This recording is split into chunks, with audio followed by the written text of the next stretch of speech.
আল্লাহু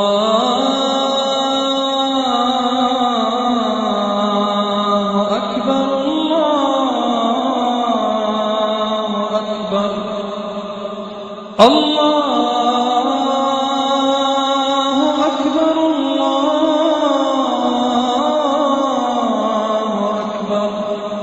ডক্টর জাকির, পরের প্রশ্ন, কোনো লোককে যদি হাদ শাস্তি দেয়া না হয় তাহলে তার তওবা কি কবুল করা হবে?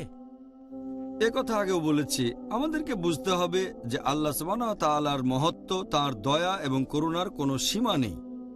যদি আপনি কোনো অপরাধ করেন, যদি অন্য কারো সম্পত্তি কেড়ে নেন, তাহলে সেটা ফেরত দিতে হবে। কিছু চুরি করলেও সেটা ফেরত দিতে হবে, কারো কাছ থেকে কিছু নিলে ফেরত দিতে হবে। তবে যদি শুধু হয় আপনার এবং আল্লাহর ব্যাপার, তখন আপনি কখনোই হতাশ হবেন না, কখনোই ভাববেন না যে আল্লাহ ক্ষমা করবেন না। আপনি যে ধরনের পাপই করেন, হতে পারে সবচেয়ে গুরুতর পাপ, যদি অনুশোচনা করেন আন্তরিকভাবে, গত পর্বে এটা নিয়ে বলেছিলাম, আল্লাহ যে কোনো পাপ ক্ষমা করবেন। কিন্তু যদি অন্য মানুষের কোনো ক্ষতি করে থাকেন, তাহলে সেখানে আপনাকে ক্ষতিপূরণ দিতে হবে। আল্লাহ পবিত্র কোরআনে বলেছেন, সূরা ফুরকান অধ্যায় নম্বর 25 আয়াত নম্বর 68, এবং যারা আল্লাহ তাআলার সাথে অন্য কাউকে শরিক করে না, অথবা যথার্থ কারণ ছাড়া যারা কোনো মানুষকে হত্যা করে না, মেরে ফেলে না, অথবা যারা ব্যভিচার করে না, এবং যে এইগুলো করবে সে শাস্তি ভোগ করবে। তারপর আল্লাহ বলেছেন এর পরের আয়াতে, সূরা ফুরকান অধ্যায় 25 আয়াত নম্বর 70, এবং যারা ঈমান আনে, তওবা করে এবং সৎ কাজ করে, আল্লাহ সুবহানাহু ওয়া তাআলা তাদের পাপ পরিবর্তন করে দেবেন, খারাপ কাজগুলোকে বদলে দেবেন ভালো কাজ দিয়ে। তাহলে এটা আল্লাহ তাআলার দয়া। এখন যদি এই হাদ শাস্তির কথা বলেন, যদি কোনো মানুষ নিজে থেকেই বুঝতে পারে যে সে পাপ করেছে, যেমন ধরেন হয়তো সে ব্যভিচার করেছে, সে আল্লাহর কাছে তওবা করবে আর ক্ষমা প্রার্থনা করবে। এটা হচ্ছে তার এবং আল্লাহ সুবহানাহু ওয়া তাআলার ব্যাপার।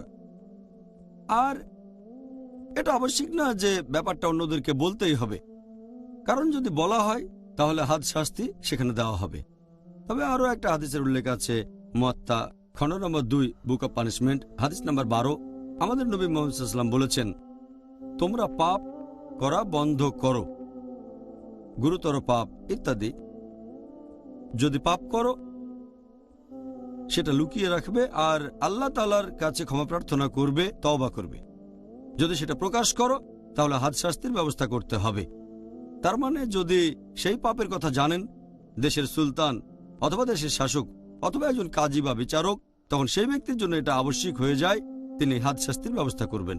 পাথর ছুঁড়ে মৃত্যুদণ্ড যদি ব্যভিচার করে, অথবা এমন কোনো পাপ যেখানে শাস্তি হচ্ছে মৃত্যুদণ্ড। তবে যদি অজানা থাকে আর যে পাপটা করেছে অন্য কারো ক্ষতি করে থাকলে ক্ষতিপূরণ করে দেবে সেটা। তবে যদি সেটা হয় শুধুমাত্র তার এবং আল্লাহর ব্যাপার, তাহলে সে ক্ষমা প্রার্থনা করবে, আল্লাহর কাছে তওবা করবে, পাপটা লুকিয়ে রাখবে। এটা আবশ্যিক না যে কোনো লোক তওবা করলেই তাকে হাদ শাস্তি দিতে হবে। তবে আমাদের সামনে উদাহরণ আছে, মাইজ ইবনে মালিক, তিনি তওবা করেছেন আর স্বেচ্ছায় আল্লাহর খাতিরে মৃত্যুদণ্ড মেনে নিয়েছেন, আল্লাহ ক্ষমা করেছেন। আর নবী বলেছেন এই ক্ষমা মদিনার লোকজনের মাঝে ভাগ করে দিলে তারা সবাই ক্ষমা পেয়ে যেত। তবে সাধারণভাবে এটা আবশ্যিক না যে তওবা করার জন্য কাউকে করবেন।